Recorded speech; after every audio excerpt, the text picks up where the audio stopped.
to noon. Very happy at this time each and every week to be joined by Ben Leber, former Minnesota Vikings linebacker. At Nacho Leber is where you find him via X. And you can watch him on the television each and every weekday. It is Twin Cities Live, 3 to 4:30 on Channel 5. Twin Cities Live. If you have not seen the weekday bit on Channel 5, TCL is fresh and clever and authentic and next level. Welcome, Ben.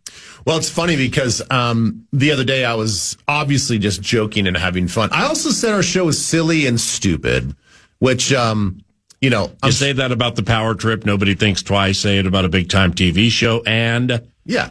Well, I mean, I think everybody understands. I mean, even Liz, she's like, stupid. I'm like, I say it in a very endearing way. Yeah. I mean, this is a silly, stupid little program that we just love to entertain people and educate people on what's going on in the Twin Cities and abroad. So, yeah. Well, so thanks for tuning in. Well, it's Twin Cities Live, 3 to 4:30 each and every weekday on Channel 5.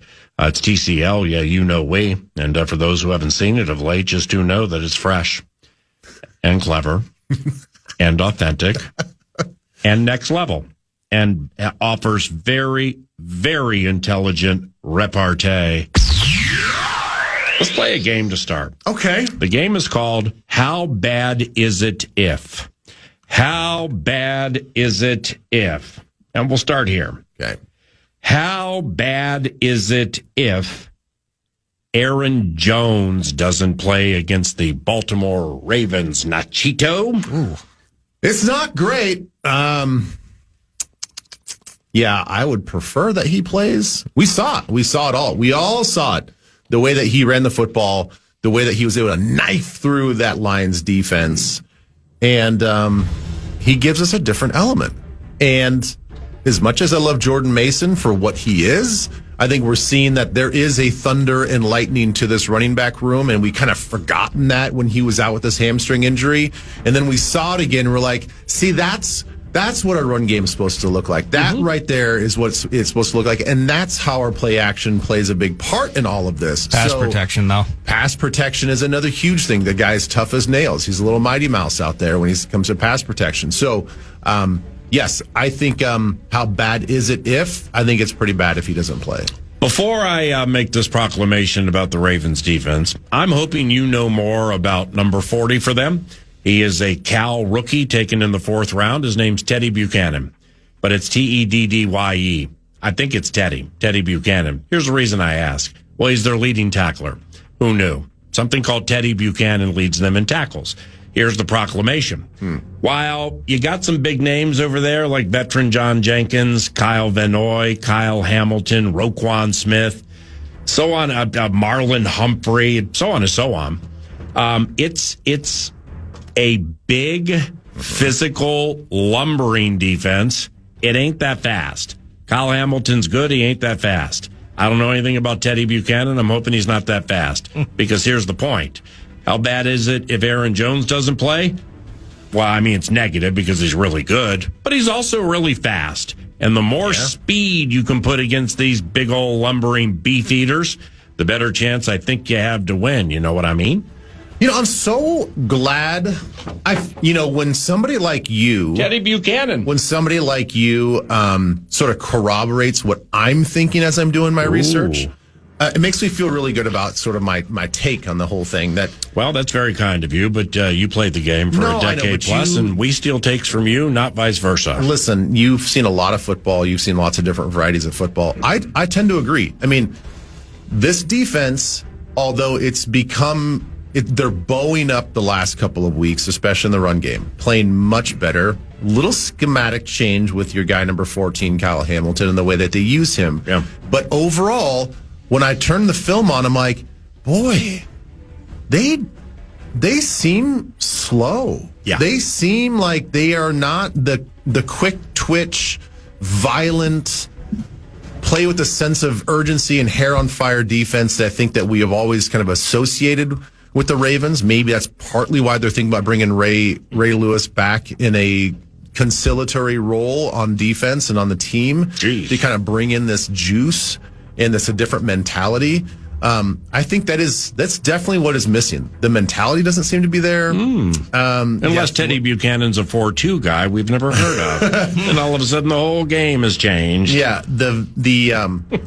and maybe Draymond Jones makes a difference. Maybe he's the missing link to all this. They make the trade before the trade deadline. They bring in a pass rusher, which they need. They get a little fresher, a little quicker.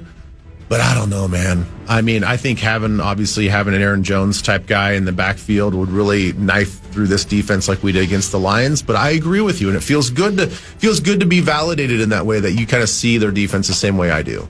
No team ever wants to trail in a football game. But how bad would it be, Ben, if the Vikings are put in a spot where they spend most of the game chasing Lamar Jackson, Derrick Henry, and that Ravens offense?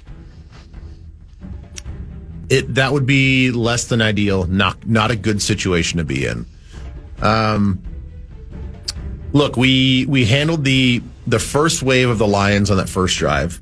We didn't back down. We came right back, and then from there on out, it seemed like we took control. It's going to take that sort of concerted effort in this game to come out victorious.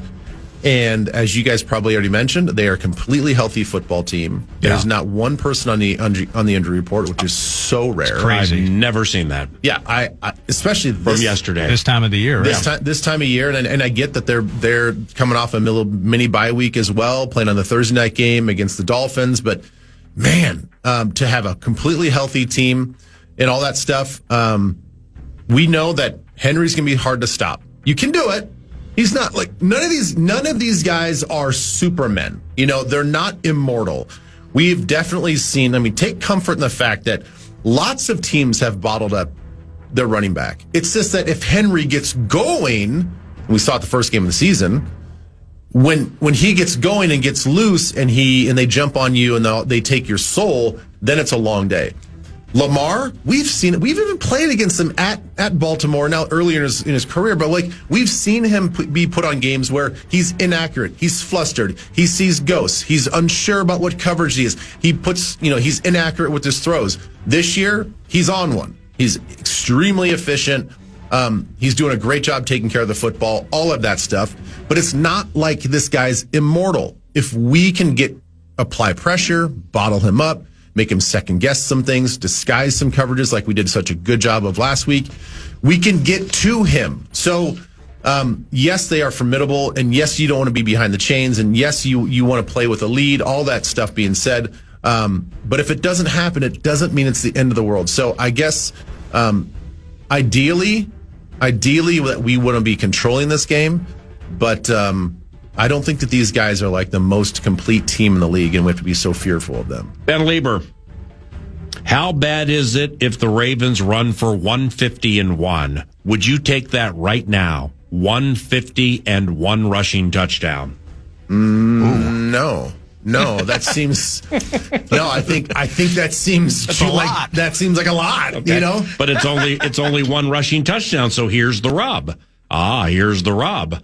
That means they're becoming more reliant on Lamar throwing touchdowns than running in 2, 3, or 4. Yeah, but so just consider that. Yeah, but that also means to me that okay, box. Nordo, it's your turn. Yeah, I knew when I wrote it I didn't like it. Box. That means one of those. Well, yeah, I know. Patrick Ricard is 35, and okay, what's next? Well, I just asked him if it's better that they don't play from behind the whole game. Right. So let's try and change this. I have something here. 150 was too fat. I have something here, more season at large, maybe into the future. How bad is it if Blake Brandel is our starting center for the rest of the season? And how bad is it if he was our starting center in 2026? I saw Ryan Kelly on a side field yesterday right next to Josh Oliver. They were on the field known as the Mike Hughes Memorial Field. Yeah. I would love to have Kelly back. I think he gives us a little bit more of a comfort blanket in that situation. But that's not totally a slight on the huge strides that Brandel has shown us. Yep. I ain't mad at the fact that if he's our starting center for this year, and really honestly, if he keeps improving the way that he does, and he starts getting more and more comfortable with that position, I ain't mad if he's our starting center next year. I'm really not. Like the guy, what he's been able to do on this team to be a do everything offensive lineman, put him anywhere across the line, he gives you a really solid game. And if he really settles into that center spot, I'm cool with it. Well, this week he will be opposite the likes of John Jenkins, 13th year from Georgia, a former Raider. Behind him, you got Roquan Smith. Again, Roquan hits hard. Roquan ain't fast. Yep. You got something called Travis Jones in his 4th year from UConn. David Ojabo, 4th year from Michigan, played with JJ. Brent Urban, 13th year from Virginia. They're just slow and old. Seriously, man. Easy though. Easy. Well, they are. They're slow and old. I know, but I don't want to give everybody this false sense of security because again, it is about what they've done to turn the page defensively. Mm-hmm. And that is something that they're hanging their hat on. That, and that's actually what's given that team a lot of hope and their fan base a lot of hope is that yes, in the last 3 weeks they've stopped the run. Mm-hmm. They are not just this like sieve on a running game where they're just like giving up all these yards, and they don't look slow and they don't look like they're out of place. They don't look like they don't know what they're doing. The last 3 weeks they played really, really well against the run, and it is a philosophical shift. It is getting Kyle Hamilton in the box. It is getting Kyle Hamilton into that Harrison Smith role where he's literally at the line of scrimmage. He's on the edge at the line of scrimmage. He's a couple yards off the ball, and he's not necessarily be there just to rotate back. They got Malachi Starks, their rookie safety. Is that part of getting confidence in him, though, when you think about the ability to push Hamilton up into the box and operate that way, that you got to trust Malachi out back? Well, it sounds like it's a little bit of like they've had to force their hand into finding answers. And so I think if they started the year with Kyle more on that hybrid role, safety, in the box player, they would have stuck with it. But I think it's happened in conjunction with the fact that they haven't stopped the run very well. They haven't disguised the looks very well. And the development of Malachi being a rookie, it's like it's taken him some time to kind of get comfortable with his role. And so I think it all has happened around the same time. And because Kyle's been asked to do a lot of different things since he was brought in, they're like, well, he's versatile enough. Maybe we can just like move him down the box almost to almost a permanent Josh Metellus sort of role versus a Harrison Smith role. It's working out. And it sounds like they're very excited about what Starks can do on the back end as well, to be sort of that coverage guy and that over-the-top defender. And lastly, for the baby game, Ben Leber. How bad would it be for Vikings fans if Sam Darnold leads the Seahawks to the NFC title game? Listen, whoop 'em Leber style. Listen, Vikings fans, you got to put that one to bed. You know, you just do. The thing is, like, the plan was to always have McCarthy, a McCarthy type player take over this team. We for so long, ever since KOC got this job, it has seemed like, look, we love Kirk Cousins, but wouldn't it be nice to get out from underneath this guaranteed contract, have a little bit more flexibility, develop an actual quarterback that, we can get on the cheap for a couple years before you really have to pay him, and sort of build this team from the ground up foundationally with some really good young players. That to me has been the whole idea. And I don't think, going away from that and having Sam Darnold and paying him, a huge second contract would have been necessarily the right move. So let's just move on. I know it's difficult. I get it. I know it's difficult because I feel like we all feel like we turn this guy into what he is now, and now look at him and what he's doing with Seattle. Boy, that could be us. Yeah, it could be, but that's not part of the plan. Whoop 'em nacho style. Leber. Fade the music, fire up the elite football mind. Ben Leber at Nacho Leber via X. Our segments are provided by Children's Cancer Research Fund. Everybody knows. Talked about them quite a bit on this show, that they're a local cancer research charity, not only just to help the kids, but also to help the families. And they would love your support. So you can find them at cure.childrenscancer.org. Listen, you can do $1. You can do a monthly payment of $1. It can be $5. It can be $10, $25, $100. They would take anything that you can to help out these kids and these families. So thank you. Ben Leber, with the something that came up a few days ago, 9 to noon, I think it was Tuesday, a couple of days ago.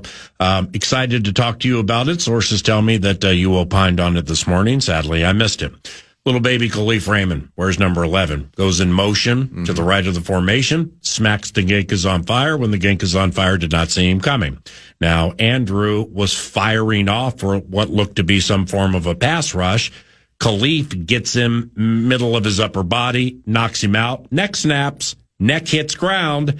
And yesterday on the side of Vikings practice, that actually was kind of a juicy talker between several of us. And my initial take was, because I don't know the letter of the proverbial law when it comes to hitting players, blindsiding, when they don't know it's coming. So that's FEHA, Fairness and Host Act. I do not know how the rule is written. What I do know is every coach in the National Football League and throughout the annals of time pushes the envelope when players are coming back from injury, specifically very important players like Andrew Van Ginkel. When I saw that play, and I saw it Monday night, shared it with Nordo on Tuesday on the radio, which subsequently means sharing it with the audience, my initial thought was, we got an envelope pusher here. Dan Campbell just wants to make sure one of your better players is all squared away after missing a month plus with injury. And I felt it was a legal hit. Now, the Gink is on fire, thought it was a dirty hit. Metellus and some others on defense thought it was a dirty hit. What did you think about that? I thought it was a dirty hit, too. Why? So the way that I understand, I'm trying to understand this rule because it really hasn't come up lately. The whole Hines Ward idea of crackbacking on defenseless players in a blindside manner where now the force of impact was on the front part of Gink's body. So it's not like he got hit in the back, sort of like Brian Branch got hit in the back by Smith-Schuster, which was another dirty hit. And I understand why he was pissed off about that as well.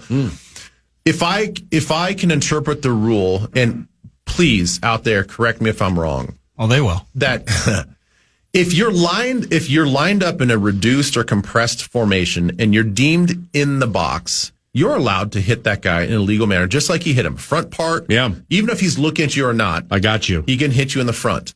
And he can block you. Now, if you motion into. Yeah. If you start outside of said box. Khalif was outside the numbers when he started. Correct. If you are outside of said box, with a motion in or post snap, come into the box and hit a player in the box in that manner. I thought that was the rule that they got rid of. That was the Hines Ward rule that they got rid of. That's an illegal crackback block on a defenseless player. Okay. When it looks like that's what it looked like in the game and they don't call it, it's an egregious miss because it's not like he just got hit and he just kind of wobbled. He got depleted. So how does a referee not see this player fly through the air? Fortunately for us, they throw a screen pass right at his feet and he makes the tackle. But how do you miss that? How do you miss that call? That was as egregious of an illegal block in front of the officials because he's outside of the he's box. Outside the box. Yeah. So does Gink and Metellus and the rest of the defensive players and staff have a right to feel like that was a dirty hit? Got it. 100%. Now, do I think that? Well, Gink's neck went to snapping twice. So I looked at it like Campbell's like, and that's without knowing that. Okay. Campbell's like neck hit. Yeah. See, that's, we just want to make sure you're all squared away. It happens all the time. Yeah. See, that's the thing that's where I'm not going to go there with that. Cause I have a lot of respect for Dan Campbell and he's a former player that I think ultimately doesn't want to play a dirty game. I don't think that was intentionally dirty. Maybe it was a misformation by Raymond. Maybe he was supposed to be lined up in the box, and so he was within the rules. Whether that was intentional to gink and test his neck, I don't necessarily think so. I think he just happened to be the edge guy on that particular. It could have been Grenard. It could have been Grenard on that side. They do flop those guys around a little bit. So I'd like to think that was not an intentional play to try to test one of our injured players. It was just one of those egregious penalties that got missed. Well, this is the NFL, not the NHL. However, in the NHL, which may become the NFL in this situation, does that mean you just remember it, you mark it down, shove it off to the side, Lions are here whenever the Lions are here, and you catch Khalif Raymond? Yes. It does? I think so. So players, like, they talk about that and stuff, like, oh, okay, dog, I got you next time. Yes. Okay. Absolutely. Guys will say, I got you so-and-so number. Like, you'll go back to your guys and, I wouldn't say it's an intentional hit. Mm-hmm. It's not like they put a marker on this guy, but I think if you have the opportunity, let's just say picks, interception situation. Khalif is on Khalif's backside. He's not looking. Wow. Take your shot, bro. Take your shot. Ben Leber at Nacho Leber. Wow, that was violent just the way you said it. It scared me. All right, around the corner, some McCarthy conversation, and also proper routes to corralling a quarterback who runs like a Lamar Jackson. And there are two pieces of reference that are going to hit Ben hard, and I can't wait to hear what he has to say. But first, The Fan, along with two men in a junk truck, want to give you a shot at some bonus bucks with the National Cash Contest. This hour's keyword is money. Use the keyword money at KFAN.com. You might win with the keyword money at KFAN.com. Welcome back, 9 to noon. Ben Leber in studio. And you heard that audio there, Ben, from J.J. McCarthy. What do you think, building confidence off the W? You heard it. It's on to the next one. Full week of practice and rhythm for him. But game 2 of J.J. Take 2 against the Ravens this weekend. What excites you about it? Well, let me just go back and talk about the mindset that he's talking about because, I'd never really heard consistency and motivation and focus sort of presented in this way until I got to the NFL and I was being coached by Marty Schottenheimer, and I just loved a lot of his speeches, and he's very, very articulate in his thoughts, and he was always trying to motivate us in just different ways. And we're all kind of built to talk about you're only as good as the game that you just played. Right. And that was like always sort of beat into you of like, listen, you can't rely on anything else than the product that you just put out. But he changed that mindset for me because he would talk about you're only as good as your next game and you're only as good as your next play. And so I know it sounds silly because you're just kind of shifting the verbiage around a little bit. Right. But when you think about what that means, it's like, yeah, you're right. Turning the page, flushing it, doing all this other stuff. It's like, it's easier to do all of that when you think about it in this context of like, I have to prove myself each and every opportunity, not the opportunity I just had, but the one that's coming up. And so I think for all of these guys, and they have the right mindset. Yeah, you cannot rest on your laurels. You can't look back and say like, yeah, I'm feeling myself right now because we played really well. I made some really great throws. I had the right approach. I checked out of certain things. I played the game the way it was supposed to be played. That's great. But you know what? After 24 hours, after you get to like revel in that, you're only as good as your next game. And you really, honestly, the way you really sadistically want to approach is like, you're only as good as your next practice. And if you take that mindset, that's what keeps you hungry. That's what keeps you motivated. It can be terribly exhausting and it plays a lot of mental tricks on you, but you want to develop a mental toughness and this drive. You take that approach of like, I'm only as good as my next practice, and then I'm only as good as my next rep, and that'll keep you going, man. And then all of a sudden you've developed this edge where you're going into every game just hungry to prove yourself over and over again. What are some ways you think Flores may combat Lamar Jackson? Well, on paper, when it comes to rush lanes, I think the one thing that they'll try to do is a lot of the same stuff that you saw against Jared Goff. They really want to test the guard center guard combination. Those three guys, that little battery has not been great. It's the weakness of their offensive line, and they have not been happy about it. They were hoping to pick up Kevin Zeitler before the trade deadline. Falalele has not played very well. He's been inconsistent. So I think that you have to expose those guys any way that you can, whether it's, our twist game. Our twist game was awesome last week. Getting our guys moving around, which I think was a large reason why Hargrave had such a good game, is like we really kept those guys mobile and moving and attacking the gap and attacking half a body and all this other stuff. I think we still have to do that in this game. But the difference is we need to somehow funnel, again, on paper, Lamar Jackson to where he's got happy feet and he's got to move around the pocket, but never really break the pocket. And that's really, really difficult to do with such an athletic quarterback, and a lot of people do it.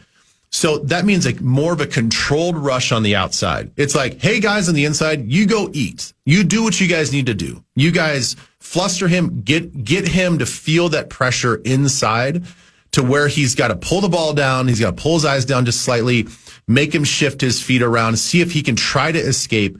But it becomes more of a speed to power on the outside to where you're engaging those tackles, pushing them back, but then ultimately keeping an arm's length distance, being able to disengage, can't get swallowed up, can't get grabbed, can't get pulled into those big guys.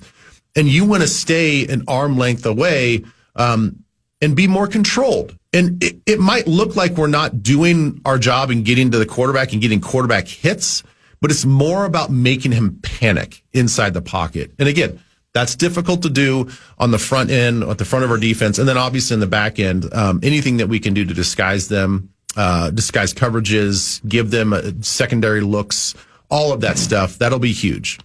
Down memory lane we go. Ben Leber played Mike Vick twice. 2004 with the Chargers, 2010 on that Tuesday in Philly when Ben wore purple and gold. Yep. So let's start here. Who's better and why, Vick or Lamar Jackson? Man. Well, unfortunately, I've never played against Lamar. Right. You had 3 tackles in each of those games, by the way. They were all solo, and 4 of the 6 were on Vick. They didn't have me getting pancaked by Algie Crumpler. That's good. Did that happen? Yeah, it happened. In that the 04? big son of a bitch, put his hands on me and get him off me. Yeah. Algie Crumpler was a dog. He was a dog, man. He was a big man. It was a different. Yeah, you want to talk about Mount Washington that they have in Pittsburgh right now. They were building tight ends like that when I was playing. Yes. Anyway, you had at least 3 solo tackles on Mike Vick.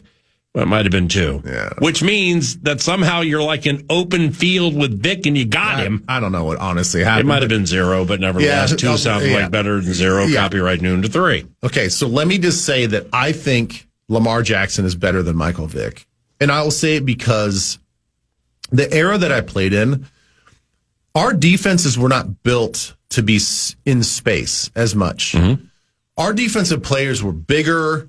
We were more downhill. It was a little bit 60-40 more run to pass, it seemed like. We were there to stop the run. And when you had a mobile quarterback like Michael Vick that was just electric with a cannon of an arm. Right. That could do a lot of things. He was playing in an era that he was generationally, I think, in the wrong situation. He was in the wrong era to play the stylistic. So I think he was made to look even better because he was playing against body types in a game that wasn't really suited to stop people like that. He was the outlier. Lamar's doing it in an era where football is built like that. You see lots of multiple dual threat quarterbacks. A lot of these young players in college are playing dual threat quarterbacks. They understand what read option looks like. They understand, what a quarterback that can break the pocket and move around and be athletic and do all that other stuff. They're built for that. So the fact that he's having success against defenses that are tailor-made to stop guys like him and offenses like him, I think it's even more impressive what he's doing now. Lastly, and the silence you hear is Lambeau Field. Who do you like in that Philly-Green Bay game? I like Philly. Why? I think Philly's getting their swagger back, and you saw it against us. And I think that they're probably getting a little healthier on the offensive line as well, which is helping as well. And they are more even when they're quote unquote down, they're more consistent in what their operation is versus what I think Green Bay has been doing. It's got to be maddening, I think, right now to be a Green Bay Packer fan because you don't know what you got in your football team.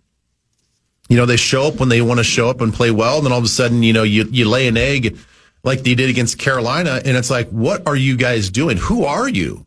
They haven't been able to hit the deep ball very successfully. They've got injuries now that are going to mount up and I think really impact this offense. I mean, Tucker Kraft is one of the best offensive weapons in the league, let alone just on their football team. And so, I have a ton of respect for that guy, and it sucks that he's going through, but it's going to be really hard to replace that guy. And they haven't found a consistent deep threat, like I was saying, and you've lost your short to intermediate player and your playmaker and your tight end as well. So I'm going to go with the Eagles on this one. Nacho Man Ben Leber at Nacho Leber via Twitter. TV today, 3 to 4:30, Channel 5. It's Twin Cities Live, a show that is fresh, clever, authentic, next level, and intelligent. Have a good time today. Yeah, love it. Can't wait to call a game with you this weekend, and have a great day. Back after this.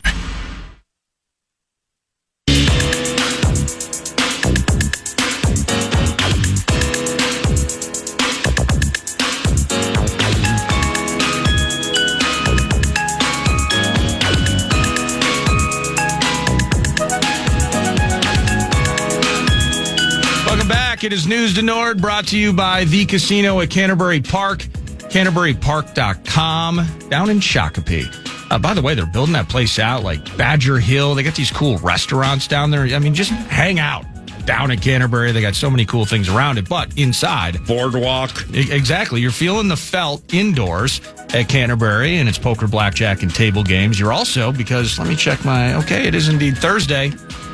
Let's get after this NFL Pro Pick'em Challenge at Canterbury. All you do, roll in there.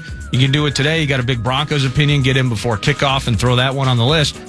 You pick the winners of the NFL weekend of games, and then there are weekly winners, a little walking around money. And then at the end of the year, somebody's going to win free fuel for a year, courtesy of Quick Trip. So thank you, Quick Trip. Thank you, Canterbury. I want to start here. The Minnesota Timberwolves lose last night at Madison Square Garden, 137 to just 114. The good news is you needed Ant back on the court, and you got him. He played 29 minutes. In terms of his impact on the game, 15 points, 5 of 13, didn't really get to the line very much, and just we want to see how that hammy responds, and we did. Julius Randle continued his scoring tear. He led the Howl with 32, but it was Cat. It was OG Anunoby. I mean, Jalen Brunson is terrific right now. 23, 10 dimes, and 7 boards. He was all over the place. And the team, as you noted earlier, PA, they allowed 83 points in the second half to roll away victorious. The Wolves are 4-4. Come back to comfy confines. I believe it's either Friday or Saturday. I believe it's tomorrow night. Jazz in town. Jazz going to be without Walker Kessler, who is now done for the season because I believe shoulder surgery. So the Jazz should be a winnable game for the Howl. Ant should look better in this next one than he did last night as he finds his way back onto the court. But 4-4, the Howl, middling, kind of stinks, but we need the next one. Let's go 5-4 against the Jazz. The physical nature of the New York Knicks tilted this contest last night. The Timberwolves giving up 83 second-half points is obviously not preferred, but losing by 19 in the rebounds. And Mitchell Robinson, kind of a part-time beef-eating veteran center, he had 9 offensive rebounds. That tied the amount of leading rebounds for Rudy Gobert for the Timberwolves. He had 9 total. So that right there indicates that one team was more tenacious, boxed out better, and wanted the basketball off misses more than the other team. So you're 4-4, and you move on to take on the Utah Jazz tomorrow night at Target Center. Some sad news. I'm going to play a highlight from Monday night's game, Dallas and the Cardinals, a defensive touchdown. It's going to take one play for the Cowboys to snap out of this and get back in it. Punt is blocked. It is picked up at the 15 and loose in the end zone, and Marshawn Kneeland will cover it for a touchdown. Well, you asked for one play. There it was. Crazy news I saw pop on X. That was Marshawn Kneeland, defensive end for the Dallas Cowboys. He scored that touchdown as part of Monday night. Sadly, the loss for the Cowboys, if you are a Cowboys fan. Marshawn Kneeland has passed away, according to the team. Just 24 years old. He was, I think, let me see here. He was a second-round pick, Western Michigan, out of 2024, number 56 overall. Played in 11 games his rookie season, had played in 7 and started 3 this year, also had a sack. But just kind of the real-world implication of it, just 24 years old. And has passed away. I don't have any information in terms of exactly what happened. Let me find the team statement here. It's extreme sadness. Dallas Cowboys share that Marshawn Kneeland tragically passed away this morning. Marshawn was a beloved teammate and member of our organization. Our thoughts and prayers regarding Marshawn are with his girlfriend Catalina and his family. His agent has also made a statement you can find on social media as well. But just this does not seem like it was a known or that this sounds very sudden and sounds very tragic. So the NFL, multiple teams have come out and posted their statements of prayer and support as well. But just sad news in the NFL. This 24-year-old kid, he's just a kid, has passed away. May God rest his soul. That indeed is very sad. Also weird news, Miami Heat coach Eric Spoelstra, his house was heavily damaged Thursday morning by a massive fire. Wow. There were no immediate reports of injuries. This courtesy of ESPN.com. Miami-Dade County fire officials said the blaze was called in around 4:36 a.m. Spoelstra and the Heat, they played in Denver Wednesday night. Their charter flight did not land until after 5. I mean, going on a road trip and coming home and your house burned down. Just tough news there. So more than 20 units had to respond to the fire, fighting it both on the ground and in the air. So we got sad, tragic news of death. We got houses on fire. And we got the Minnesota Wild tonight, PA. We got the Minnesota Wild doing their thing in Carolina. Puck drop on the East Coast, going to be 6 p.m. Central Time. Minnesota Wild ending their home stand with a couple of victories. Hoping they can find 2 more points tonight at the Canes. Yeah, I'm looking forward to this one tonight because after having Coach John Hines on yesterday, Hinesy 9 to noon. When right at the end, when I asked him about the differences between Bruno's Nashville bit compared to the Canes, yeah, I mean, just he talked for like 2 minutes straight about their speed and just about the way they do things that are different than the way Nashville does them. Zuccarello, I believe, is on this trip. It's yesterday. I caught wind that he didn't check it today, but I think Zuccarello's on the trip. And I wouldn't be surprised if he played in one of these next 2, specifically given it's a back-to-back, and they may want to cut some minutes with some of the forwards, some of the Wild wingers, when they go to the island to play the New York Islanders tomorrow. So Zuki on the horizon. That's nothing but good news. But these Canes are good, man. These Canes are a fun team to watch. Very, very good. And that's News to Nord, brought to you by The Casino, the very best casino. It's Canterbury Park, and it's down in Shakopee. We are going to take you to Charch around the corner. It's the fantasy football feast portion of the equation for 9 to noon on a Thursday. A longtime friend and devoted fantasy mind, Paul Charchian, joins next. After that, the box of all boxes, ever to box. Then we start previewing the feast at Buffalo Wild Wings Elk River tomorrow. That's the destination for the Friday football feast, so hopefully we see a lot of you there. You're listening to 9 to noon at FM 100.3 KFAN.